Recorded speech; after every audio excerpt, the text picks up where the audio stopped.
Assalamualaikum warahmatullahi wabarakatuh. Halo semuanya, perkenalkan kami dari kelompok 2 kelas 10-4. Saya Muhammad Rafi Farizan. Di sini kami akan mengeksplorasi sejarah dua kerajaan Hindu Buddha di Indonesia, yaitu Kerajaan Tarumanegara dan Kerajaan Pajajaran Sunda. Kira-kira apa saja ya informasi mengenai kedua kerajaan ini yang dapat kita eksplor? Tadika, Kerajaan Tarumanegara itu apa sih? Oh, Kerajaan Tarumanegara. Kerajaan Tarumanegara ini merupakan salah satu kerajaan Hindu tertua di Indonesia loh. Kerajaan ini jika dilihat dari lokasi sekarang, terletaknya itu di Jawa Barat. Tentunya hal ini dibuktikan dengan adanya sejumlah prasasti dari daerah tersebut. Contohnya itu seperti prasasti Kebun Kopi, prasasti Tugu, dan masih banyak yang lainnya. Nah, kerajaan ini diperkirakan ada sekitar abad ke-5 Masehi, sezaman dengan Kerajaan Kutai. Nah, hal ini diperkuat dengan adanya berita Tiongkok yang menyebut Kerajaan Tolomo, yaitu Kerajaan Tarumanegara, yang mengirimkan utusan ke Tiongkok pada sekitar abad ke-5 Masehi sampai abad ke-6 Masehi untuk sebuah kunjungan persahabatan yang didasari oleh hubungan dagang. Kira-kira bagaimana sih Kerajaan Tarumanegara? Kata Taruma dalam nama Kerajaan Tarumanegara itu berasal dari kata tarum yang artinya adalah nila, yang dimana diambil dari sungai di wilayah tersebut, tepatnya adalah Sungai Citarum. Sedangkan negara artinya adalah kerajaan. Jadi dapat kita simpulkan kalau Tarumanegara itu artinya adalah Kerajaan Sungai Citarum atau Kerajaan Kota Citarum. Pendiri dari Kerajaan Tarumanegara itu adalah Raja Jaya Singgawarman. Namun puncak kejayaannya berada di kepemimpinan Raja Purnawarman, yang di mana Raja Purnawarman ini sendiri adalah cucu dari Raja Jaya Singgawarman.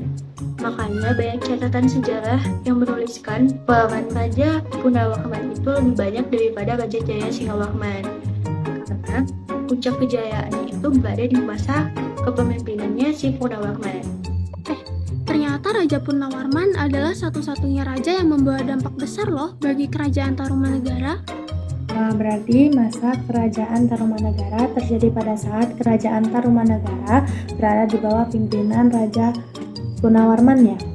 Nah iya, pada saat itu Kerajaan Tarumanegara berhasil membangun sebuah ibu kota yang dinamakan Kundapura yang letaknya di kawasan pesisir pada sekitar tahun 397 Masehi. Nah, selain itu, berdasarkan prasasti Tugu, Raja Purnawarman dianggap telah berhasil dalam membawa Kerajaan Tarumanegara untuk menjalankan sebuah proyek berskala besar, yaitu menggali Sungai Gemati yang panjangnya sekitar 6.112 tombak atau setara dengan 12 km. Nah, Sungai Gemati ini berperan penting dalam menghubungkan wilayah-wilayah utama yang membentang sepanjang wilayah kekuasaan kerajaan pada saat itu. Selain itu, Sungai Gemati juga berperan penting dalam menjadi pasokan air selama musim kemarau dan menjadi pengendali banjir selama musim hujan. Nah, keberhasilan kepemimpinan Raja Purnawarman ini membawa dampak yang sangat besar bagi Kerajaan Tarumanegara. Pada saat itu, wilayah taklukan kerajaan berhasil diperluas hingga hampir mencakup seluruh daerah Jawa bagian barat, termasuk yang saat ini merupakan daerah Cirebon, Jakarta, Bogor, dan juga hampir seluruh wilayah Provinsi Banten. Dengan demikian, terdapat 48 daerah yang menjadi daerah kekuasaan Tarumanegara pada saat itu. Kalau begitu, kira-kira siapa saja yang pernah menjabat di Kerajaan Tarumanegara? Nah, dari informasi yang aku dapatkan, pendiri kerajaan ini adalah Jaya Singgawarman. Nah, selama berdirinya Kerajaan Tarumanegara, ada 12 raja yang memerintah atau yang memimpin. Siapa aja sih raja-raja tersebut? Yang pertama itu ada Jaya Singgawarman yang memerintah dari tahun 358 Masehi sampai dengan 382 Masehi. Nah, yang kedua ada Dharma Warman. Nah, Dharma Warman ini memerintah dari tahun 382 Masehi sampai dengan 355 Masehi. Nah, yang ketiga tuh ada Purnawarman. Nah, Purnawarman ini memerintah dari tahun 350 Masehi sampai 434 Masehi. Nah, yang keempat ada Wisnu Warman yang memerintah dari tahun 434 Masehi sampai dengan 455 Masehi. Nah, yang kelima ada Indra Warman. Nah, Indra Warman ini memerintah dari tahun 455 Masehi sampai dengan 515 Masehi.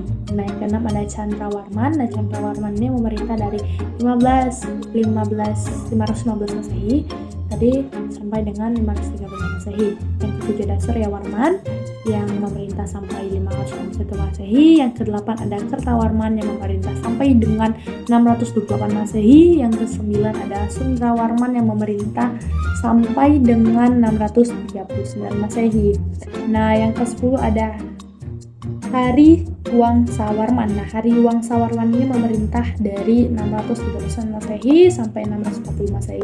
Nah, yang ke-11 ada Nagajayawarman yang memerintah sampai dengan 666 Masehi.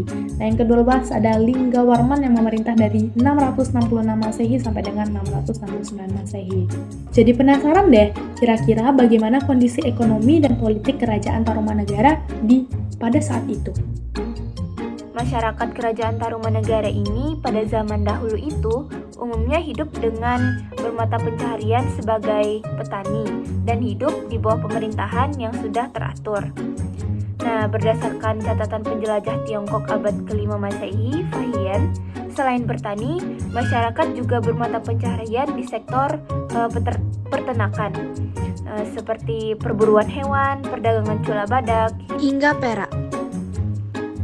Nah, selain memperkuat politik di dalam negeri, Raja Purnawarman juga berusaha untuk memperkuat politik di luar negeri.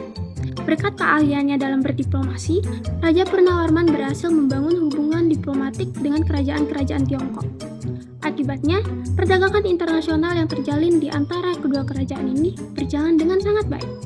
Selain dalam bidang perdagangan, dalam bidang pelayaran yang menghubungkan masyarakat di antara kedua wilayah ini juga berjalan dengan sangat baik sebagai salah satu akibat dari hubungan diplomatik yang terjalin. Dan tentunya Raja Purnawarman ini mendapatkan itu semua tidak dengan hasilnya sendiri. Dia dibantu oleh kedua saudaranya, yaitu Nagaswarman dan Cakrawarman. Kalau peninggalan kerajaan Tarumanegara ada apa aja sih? Nah, di sini ada beberapa peninggalan yang membuktikan eksistensi kerajaan Tarumanegara, di antaranya Prasasti Kebun Kopi, Prasasti Tugu, Prasasti Cidanghi atau Lebak, Prasasti Muara Janten, dan Prasasti Pasir Awi. Selain prasasti juga ada peninggalan arcanya juga loh. Yang pertama, Arca Rajasi, Arca Wisnu Cibuaya 1, Arca Wisnu Cibuaya 2. Wah, banyak juga ya informasi mengenai kerajaan Tarumanegara yang kita dapatkan.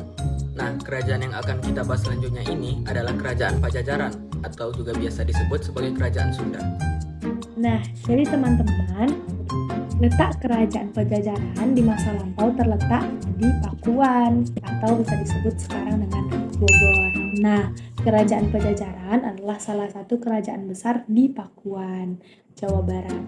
Kerajaan ini didirikan pada tahun 932 Masehi oleh Sri Jaya Bupati dan meliputi sekitar 1/3 hingga 1/8 wilayah Pulau Jawa.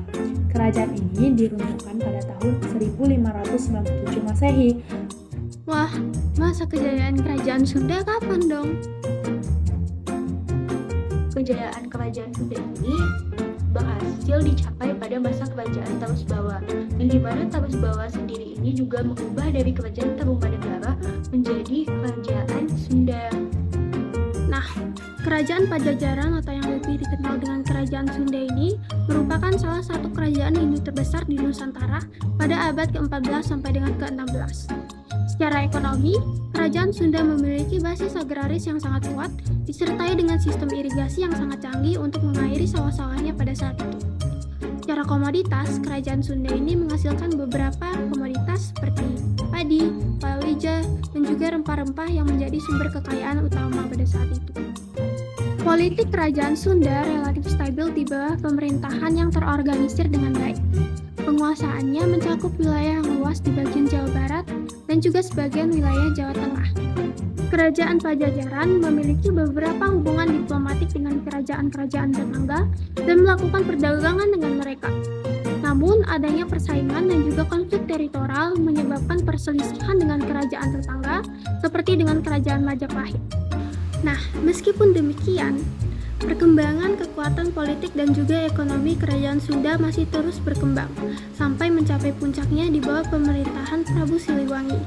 Namun, sayangnya kerajaan Sunda ini harus runtuh diakibatkan oleh invasi pasukan Islam dari Demak pada tahun 1579 yang mengakibatkan berakhirnya kejayaan kerajaan Sunda baik dalam segi ekonomi maupun dalam segi politik. Nah, sejumlah peninggalan kerajaan Sunda ini diantaranya adalah 1. Serat Badat Pajajaran. Ini merupakan naskah kuno yang menceritakan silsilah raja di kerajaan Pajajaran, serta cikal bakal lahirnya kerajaan tersebut. Naskah ini juga berisi kearifan dan keseharian masyarakat Sunda pada masa lampau. Dan yang kedua, cerita Parahyangan. Beberapa di antara nama daerah itu adalah Ancol, Ciranjang, Cirebon, Gunung Galunggung, Kabupaten Kuningan, Gunung Puntang, Rancamaya, Citarum, yang dalam naskahnya ditulis Tarung. Dan yang ketiga adalah cerita Waruguguru. Yang keempat, Prasasti Batu Tulis. Prasasti ini dibuat pada tahun 1533 Masehi oleh Raja Surawisesa yang merupakan anak Sri Baduga, Maharaja alias Prabu Siliwangi. Prasasti ini memuat tulisan Sunda kuno yang berisi kekaguman Surawisesa kepada ayahnya. Dan yang terakhir yaitu kelima adalah Kebun Raya Bogor.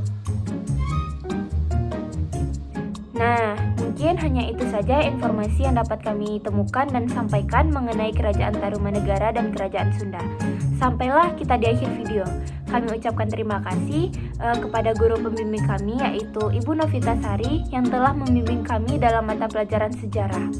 Kami mohon maaf apabila ada kesalahan dan kekurangan dalam penjelasan kami tadi. Sekian saja yang dapat kami sampaikan pada presentasi kali ini. Terima kasih. Saya tutup. Wassalamualaikum warahmatullahi wabarakatuh.